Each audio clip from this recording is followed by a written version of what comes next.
Captain Kang Daeho sat in the control room of the Deep Space Monitoring Station. The room was quiet except for the soft beeping of computers. Outside the windows, Seoul glowed with lights even though it was 3 in the morning.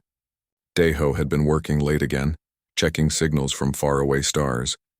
He took a sip of cold coffee and rubbed his tired eyes. For 20 years he had been listening to space. Most of the time there was nothing but empty silence. Sometimes they heard radio waves from distant planets, but it was always just natural noise. No aliens had ever tried to talk to Earth. Lieutenant Yoon Ha-na walked into the room carrying a tablet. Her face looked worried. She was the team's best language expert, someone who could understand any code or pattern in signals. "Captain, we have something strange," Hana said. She set the tablet on his desk. The screen showed wave patterns that looked different from anything they had seen before. Daeho looked at the patterns. "What am I looking at?" "It came from the Vega system about 3 hours ago. The signal is very weak, like it traveled a very long distance. But Captain, there's something else." Hana touched the screen. "These patterns look like language." "Human language?" Daeho sat up straight. "That's impossible. We don't have any ships near Vega. It's too far away." "I know, but look at this part." Hana pointed to a section of the wave. "This pattern repeats every few minutes. It's like someone is sending the same message over and over." The captain stared at the screen. The patterns did look familiar, like words trying to form in the static. "Can you clean it up?"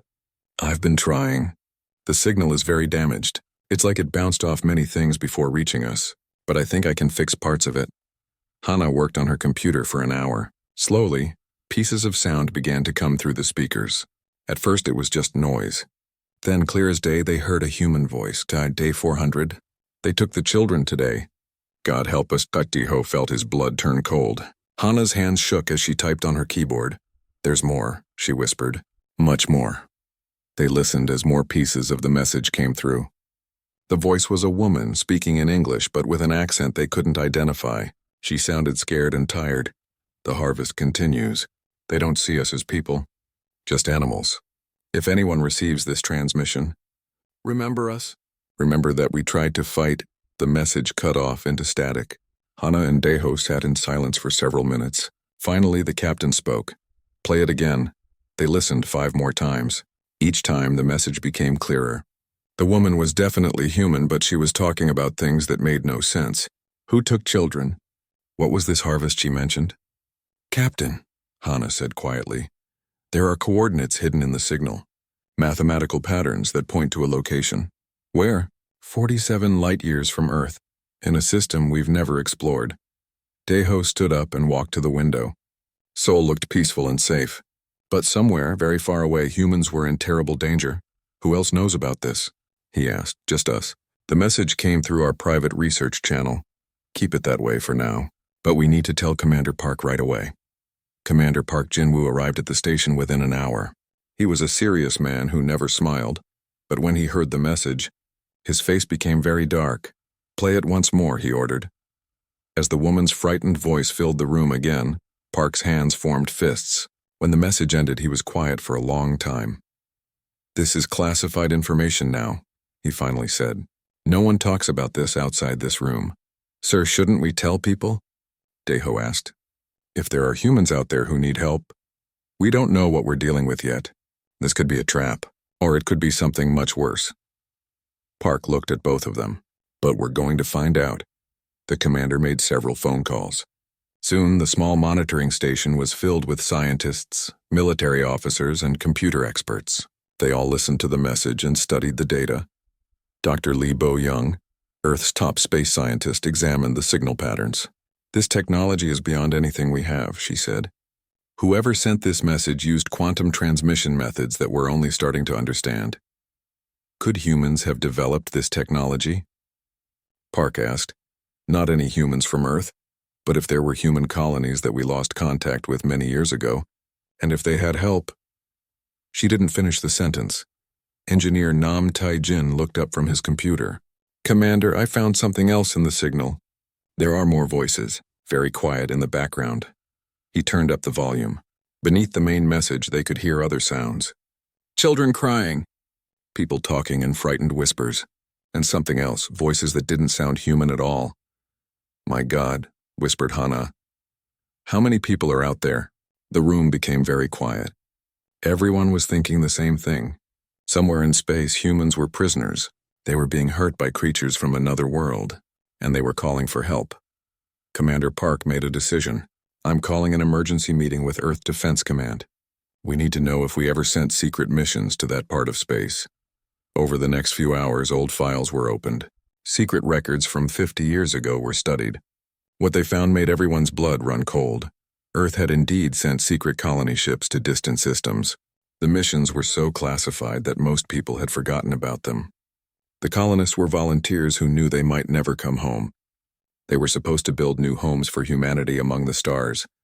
But something had gone wrong. All contact with the colony ships was lost. The government told people that the missions failed, that the ships were destroyed by accidents in space. The families of the colonists were told their loved ones had died as heroes. Now they knew the truth. The colonists hadn't died. They had been captured. As dawn broke over Seoul, Captain Kang Dae-ho looked out at the city again. Everything looked the same, but the world had changed completely. Humanity was no longer alone in the universe. But they weren't just meeting friendly aliens, they had found enemies. And those enemies had their people. The message from space had awakened something in the humans who heard it. It was an old feeling, buried deep in human hearts. The feeling that comes when family is threatened, when children are in danger, when someone hurts the people you love. It was the feeling that makes humans do impossible things.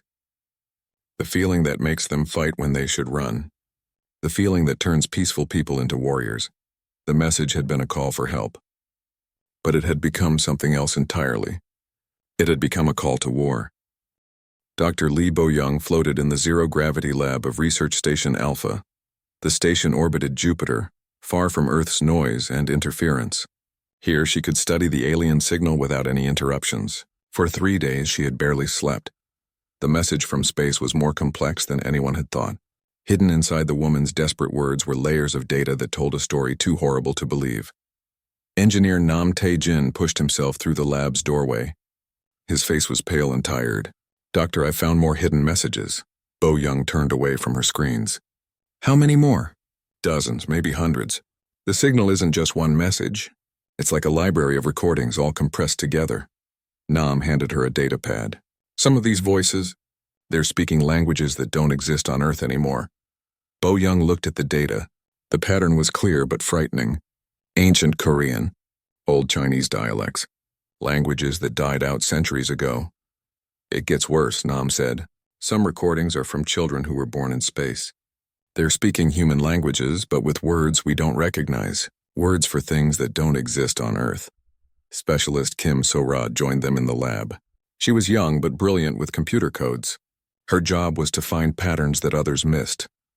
"I've been working on the alien voices in the background," So-ra said. Her voice was shaking. "I think I can translate some of it." She played a section of the recording. The alien voices sounded like metal scraping against metal, but when So-ra's computer translated the sounds, the words appeared on screen. "The neural harvest is complete for this cycle. Prepare the young ones for testing. The elders are no longer useful." Bo-young felt sick to her stomach. "Neural harvest?" So-ra nodded. "They're taking parts of human brains, Doctor. The aliens call humans livestock in their language. We're not people to them. We're farm animals." The three scientists worked in silence for several minutes. Finally, Bo-young spoke. "We need to understand who these aliens are, what they want, and how long this has been happening." Nam pulled up star charts on the main screen. The signal originated from a planet in the Kepler 442 system. According to our records, that's where Colony Ship 7 was heading 60 years ago. Colony Ship 7 carried 5,000 colonists. Bo-young remembered. All volunteers. Scientists, engineers, families with children. If they've been captured for 60 years. So-ra didn't finish the sentence. Bo-young understood. 60 years meant 3 human generations. There could be tens of thousands of humans in alien captivity now. People who had been born as slaves and never knew freedom. The lab door opened again. Commander Park Jin-woo floated in, followed by 2 other military officers. His face was grim. "What have you found?" he asked. Bo-young showed him the translated messages. Park's expression grew darker as he read each line. "The aliens call themselves the Velek," she explained. From what we can understand, they're scientists who study other species. But they don't just observe. They experiment. What kind of experiments? Sora pulled up images that made everyone in the room go quiet. The pictures were taken from the alien communications. They showed humans in metal cages, humans with wires connected to their heads, human children who looked sick and scared. They're trying to understand how human minds work, Sora said. Our intelligence, our emotions, our ability to create and solve problems. Why? Park asked. We think they want to combine human creativity with their own technology, Bo Young answered. The Velek are very advanced, but they're not innovative. They can copy and improve things, but they can't imagine new ideas like humans can. Nam pointed to another section of data. There's something else, Commander. The humans in captivity have been fighting back. There are references to escape attempts, sabotage, even organized resistance. But they're still prisoners. Yes, but they've been sending these messages for years, maybe decades. They never stopped hoping that someone would hear them. Park floated to the viewing port and stared out at Jupiter's great red spot. The storm had been raging for hundreds of years, never stopping, never giving up. Like the humans in the alien prison. How many more colony ships went missing? He asked. 7 ships in total, Nam replied. All headed to different systems. All lost contact around the same time period. That's 35,000 people, Park calculated. Plus their children and grandchildren. Bo Young had been thinking about the same numbers. Commander, there could be over 100,000 humans in captivity. The room became very quiet. Everyone was imagining the same thing. Entire cities of humans who had never seen Earth. Families torn apart by alien experiments. Children who didn't even know they were supposed to be free. There's something else, Sora said quietly. I found references to other species. The humans aren't the only ones the Velek have captured. She played another translated message. This time the alien voices sounded excited. The human specimens show remarkable adaptability. Unlike the Zentari, they continue to resist even after multiple conditioning cycles. Unlike the Morgathans, they maintain social bonds despite separation. This species may be suitable for the final project. Final project? Park asked. We don't know yet, Bo Young admitted. But based on other messages, the Velek have been studying dozens of intelligent species. They capture entire populations and experiment on them until they learn everything they want to know. Then what happens? Sora looked at her data pad. Then the species disappears. There are references to over 20 different alien races that the Velek have completed their studies on. None of those races exist anymore. The meaning was clear. The Velek didn't just study other species. They destroyed them when they were finished learning from them. How long do we have? Park asked. Bo Young studied the timeline data. The messages suggest that the Velek are getting close to finishing their human studies. Maybe a few years, maybe less. Park turned back to face the group. His expression was harder than steel. Then we don't have time for careful planning. He activated his communication device. This is Commander Park. I need an immediate connection to Earth Defense Command. Priority Alpha. We have a situation. As Park spoke to his superiors, the scientists continued working. More messages were decoded. More horror was revealed. The Velek had been perfecting their techniques on humans for decades. They had learned how to break human spirits, how to make people give up hope. But they had made one mistake. They had underestimated human determination. Even after 60 years of captivity, the humans in space were still sending messages, still hoping for rescue, still believing that Earth would come for them. Nam looked at a message that had just been decoded. It was from a young woman who identified herself as the granddaughter of original colonists. My name is Sarah Kim. I was born on Velek Prison Planet 3. I have never seen the sky or felt rain, but my grandmother told me stories about Earth, about blue oceans and green forests, about freedom. I don't know if anyone will ever hear this, but I want you to know that we remember. We remember that we are human. We remember that we are your family. And we are waiting for you to come home. The message ended with coordinates and tactical information about Velek defenses. Even as prisoners, the humans were gathering intelligence for the rescue they believed would eventually come. Bo Young wiped tears from her eyes.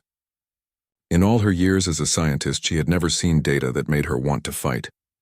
But now she understood why humans had survived every disaster in their history. They never abandoned their own. They never stopped fighting for family, and they never, ever gave up hope.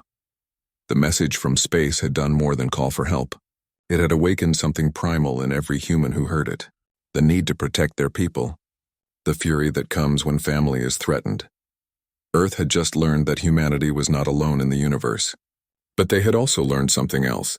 They had learned that there were enemies out there who saw humans as nothing more than laboratory animals. That was a mistake the aliens would soon regret. President Choi Min-seok sat at the head of the long table in the War Council chamber. The room was deep underground in New Geneva, built to survive any disaster. Today, it would witness the most important decision in human history. Around the table sat the most powerful leaders on Earth. Military commanders, scientists, and government officials from every nation had come together. The alien message had changed everything. Old arguments about borders and politics meant nothing now. Admiral Seo Kyung-min stood at the front of the room. Behind her, screens showed images from the alien transmissions. Pictures of human prisoners. Maps of distant star systems. Technical data that made everyone's blood run cold. The situation is clear, Admiral Seo began. We have confirmed that at least 100,000 humans are being held captive by an alien species called the Velak. These prisoners include our lost colonists and their descendants. She clicked to the next image. It showed a human child connected to alien machinery. The Velak are using our people for experiments. They are studying human intelligence, creativity, and emotional responses. Based on the data we have decoded, they plan to eliminate all human subjects once their research is complete. President Choi felt anger burning in his chest. He had seen war before, had made difficult decisions about human lives. But this was different. This was about saving humanity itself. How long do we have? He asked. Dr. Ro Yoonji, Earth's chief military strategist, answered. Based on the transmission patterns, we estimate 2 to 3 years before the Velak complete their studies. After that, she didn't need to finish. General Hwang Seung-ho leaned forward. He was old but still strong, a veteran of every conflict Earth had seen in the past 30 years. What are our options for reaching them? He asked. Admiral Seo brought up a star chart. The Kepler 442 system is 47 light-years from Earth. Our fastest ships can travel at about 10% of light speed. A conventional journey would take over 400 years. We don't have 400 years, President Choi said. No, sir, but we do have other options. The Admiral clicked to technical drawings of a new type of spacecraft.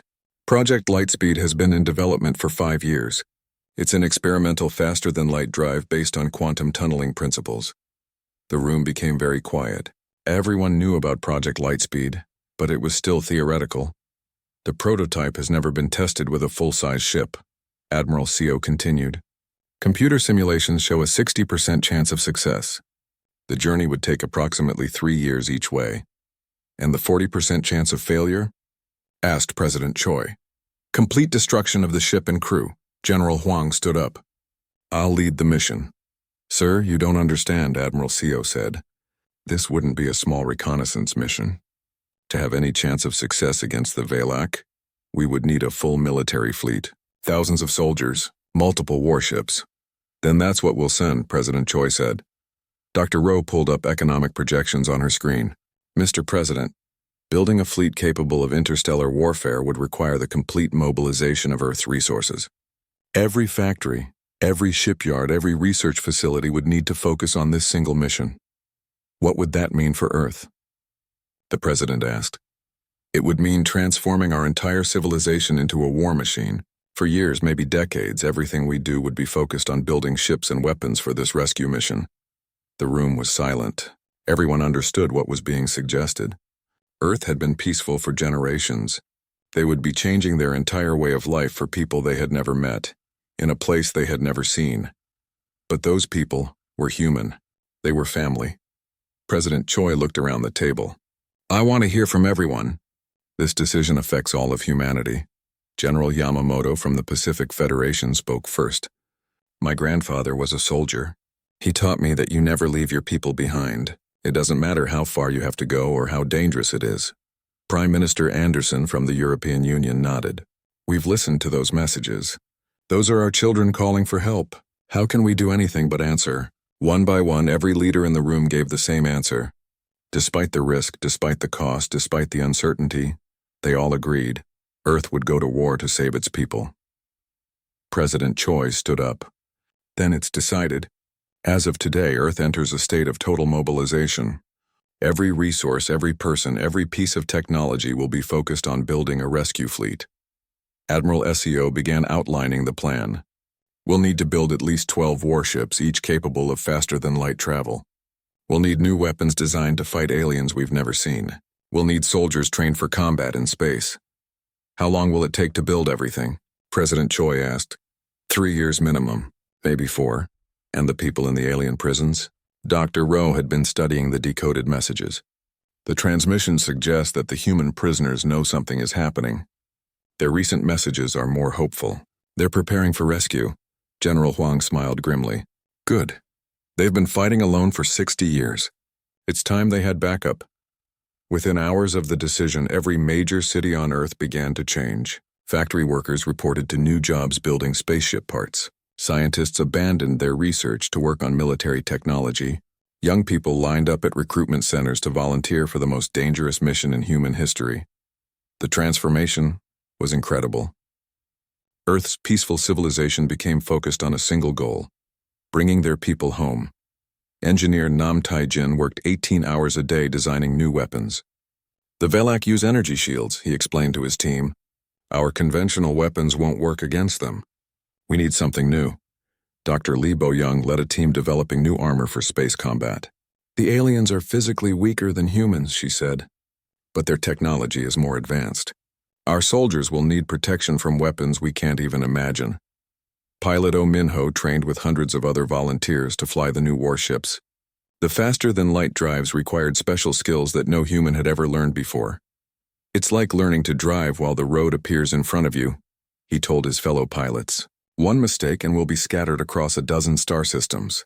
But the hardest job belonged to the soldiers. Sergeant Shin Ji-hai trained new recruits for combat against aliens. They had no idea what the enemy looked like, how they fought, or what weapons they used. We're going into this blind, she told her troops. All we know is that these aliens have been hurting our people for 60 years. That's all we need to know.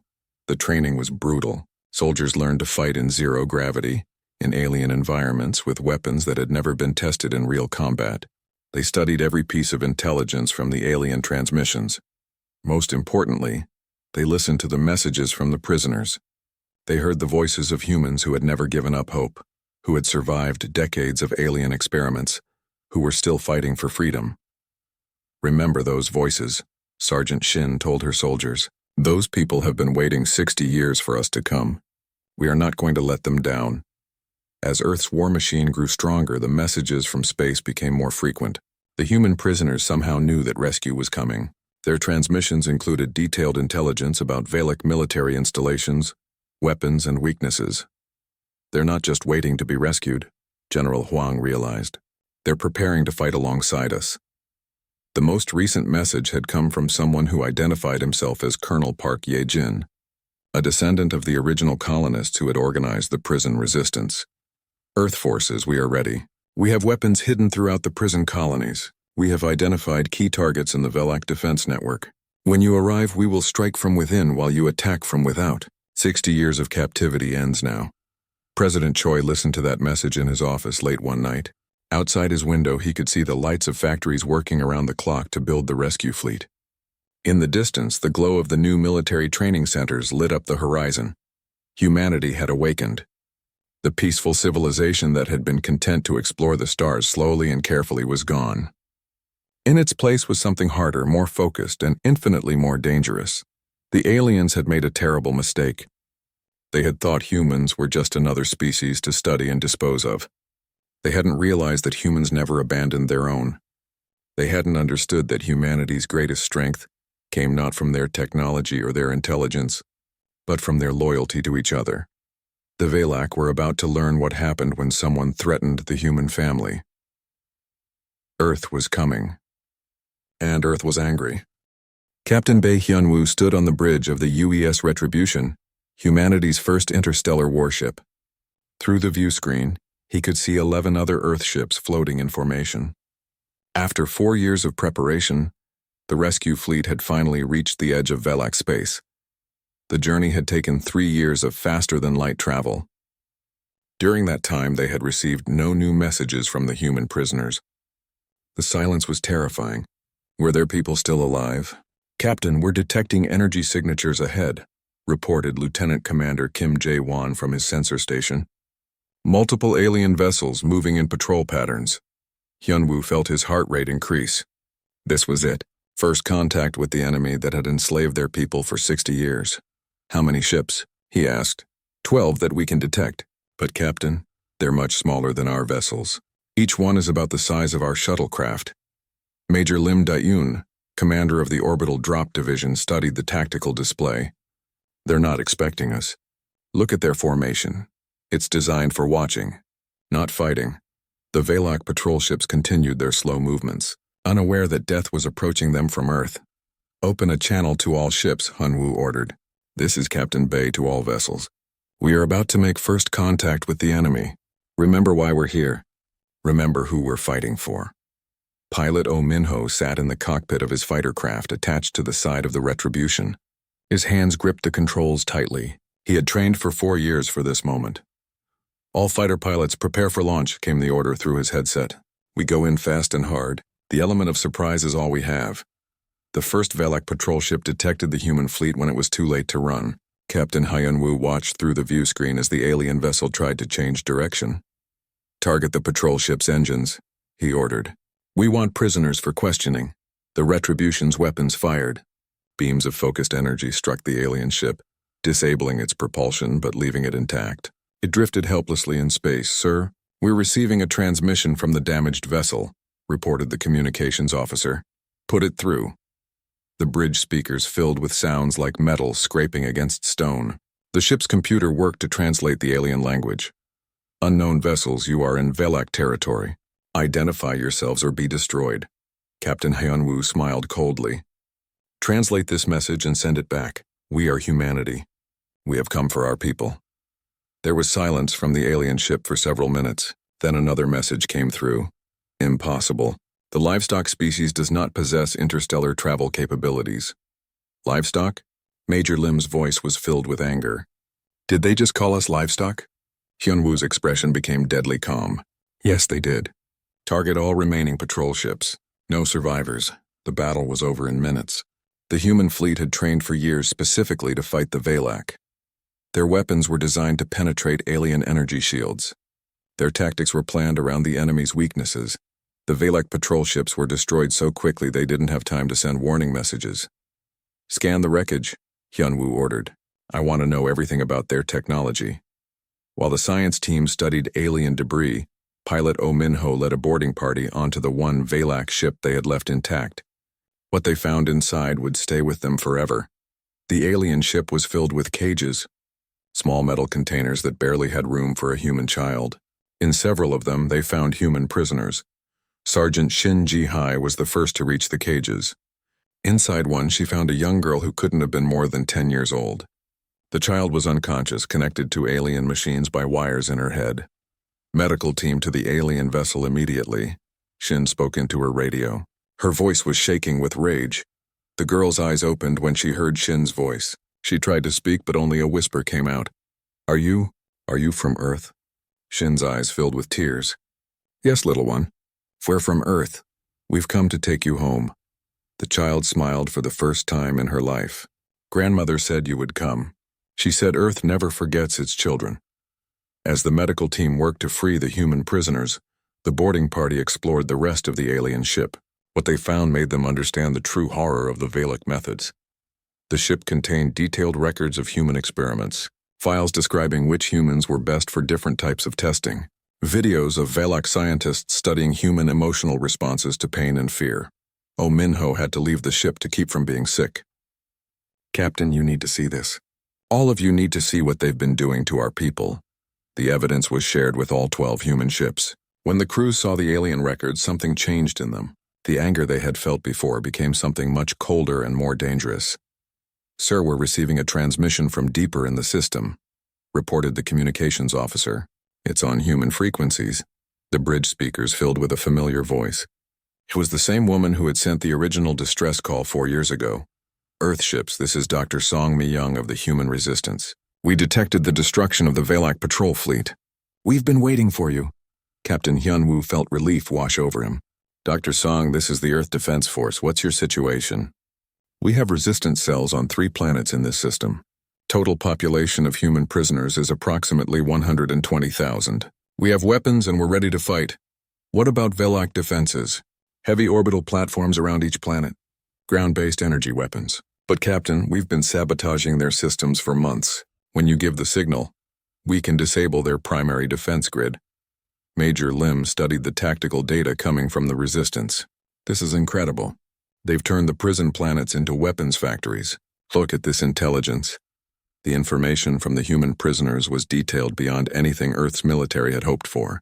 60 years of captivity had taught the humans everything about Velak technology, tactics, and weaknesses. They're not just waiting to be rescued, Captain Yunwu realized. They're planning to fight alongside us. Colonel An Subin, commander of the ground forces, reviewed the resistance data. Sir, according to this, the humans have been preparing for years. They have detailed maps of every Velak installation. They know where every human prisoner is being held. The most remarkable discovery was the level of organization among the prisoners. Despite being scattered across multiple planets and prison facilities, they had maintained communication networks. They had preserved human culture, human knowledge, and most importantly, human hope. Captain, we're detecting movement from the inner planets, reported the sensor officer. Large alien vessels are heading our way. Hyunwoo looked at the tactical display. Dozens of Velak warships were approaching Earth's position. These weren't patrol craft. These were serious military vessels. Dr. Song, are you seeing this? Yes, Captain. Those are Velak battle cruisers. Much more dangerous than the patrol ships, but we're ready for them. What do you mean? Captain, we've been planning this resistance for 60 years. Every human in the prison colonies knows their role. When the shooting starts, we're going to show the Velak what happens when you cage human beings. As the alien fleet approached, Captain Hyunwoo thought about the long journey from Earth. 4 years of preparation, 3 years of travel, all leading to this moment. The Velak had made a mistake that would cost them everything. They had thought humans were simple animals to be studied and discarded. They hadn't realized that humans never stopped fighting. They never stopped hoping. And they never ever forgot their own. All ships prepare for battle, Hyunwoo ordered. Today we show the galaxy what humanity is capable of when our family is threatened. The alien fleet was an hour away. In 60 minutes the real war would begin. But the humans were ready. Both the rescuers from Earth and the prisoners who had waited so long for this day. The Velak were about to learn that they had not captured livestock. They had captured the most dangerous predators in the galaxy. And those predators were very, very angry. Admiral Jang Woo-jin watched the Velak homeworld grow larger on the main screen. The final battle had brought them here, to the heart of the alien empire. Behind him, the combined Earth and Resistance fleets prepared for the last assault. The war had lasted 6 months since first contact. 6 months of liberation, revenge, and discovery. The humans had learned that the Velak Empire controlled dozens of star systems. They had enslaved hundreds of intelligent species over thousands of years, but they had never encountered anything like humanity. Admiral, Colonel An Subin is ready to begin the ground assault, reported the communications officer. Colonel An stood in the transport bay surrounded by 10,000 human soldiers. Half were from Earth, trained specifically for this mission. The other half were former prisoners who had spent their entire lives planning for this day. Remember, An told her troops, the Velak have children and civilians in their cities. We're not like them.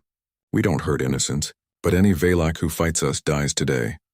The liberation of the first prison planet had been swift and brutal. When the human resistance cells activated their hidden weapons, the Velak defenses crumbled in hours. 60 years of careful sabotage had weakened every major installation. But it was what happened next that truly frightened the aliens. Captain Song Mi-young led the assault on the main Velak research facility.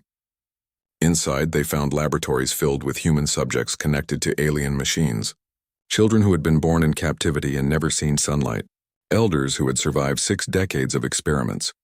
When the rescued humans saw their captors, something primal awakened in them. These people had been tortured their entire lives. They had watched their families suffer and die for alien science. They wanted justice. The Velak scientists tried to surrender, but the freed humans had 60 years of anger to release. The aliens had shown no mercy to human prisoners. They received no mercy in return. Major Kim Dong-hyun documented what they found in the research centers. Files containing detailed records of every experiment performed on humans, videos of alien scientists studying human pain responses, research notes describing humans as fascinating but ultimately disposable specimens. "Sir, you need to see this," Kim reported to Admiral Jang. "The Valak weren't just studying us randomly. They had a specific goal. The alien records revealed the truth. The Valak had been trying to create a hybrid species that combined human creativity with their own advanced technology. They wanted to build the perfect servants, beings with human intelligence but without human independence. The project was nearly complete. They have prototype, hybrid creatures in laboratories across their empire," Kim explained. "Part human, part Valak technology, designed to be completely obedient." Admiral Jang felt his blood turn to ice. "Are they still alive?" "Yes, sir." "But they're not fully human anymore. The discovery changed everything. This wasn't just about rescuing prisoners anymore. The Valak had been trying to destroy humanity by transforming them into something else entirely.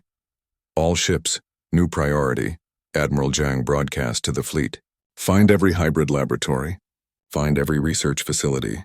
We are not leaving until every human hybrid is freed, and every Valak scientist is dead." The second planet fell even faster than the first. The human resistance there had spent decades mapping every alien facility. When Earth forces arrived, the prisoners were already fighting their way out of the compounds. Dr. Moon Hae-won, Earth's leading biologist, worked frantically to help the hybrid victims. Some could be saved. Their human consciousness was still intact beneath the alien modifications. But others had been changed too much. Their minds were gone, replaced by Valak programming. "We can reverse most of the physical modifications," Moon reported. "But the psychological damage, some of these people don't even remember that they're human." Commander Yu Jae-sung translated intercepted Valak communications during the battle for the third planet. The alien leadership was panicking. They had never encountered a species that fought with such coordinated fury. "The Valak High Command is requesting peace negotiations," Yu reported. Admiral Jang's expression was cold as winter. "What are they offering?" "Complete withdrawal from human space. Release of all remaining prisoners. Compensation for the damage they've caused. And what do they want in return? They want us to spare their homeworld and civilian population." The bridge became very quiet. Everyone was thinking about the human children they had found in the research facilities. The experiments. The 60 years of suffering. "Sir, there's something else," Yu continued. "The Valak are claiming they didn't know humans were truly intelligent. They say they thought we were just clever animals." Admiral Jang stood up from his command chair. "Translator, send this message to the Valak High Command. You had 60 years to recognize our intelligence. You had 60 years to treat us with dignity. You had 60 years to stop torturing our children. Your time for mercy has passed."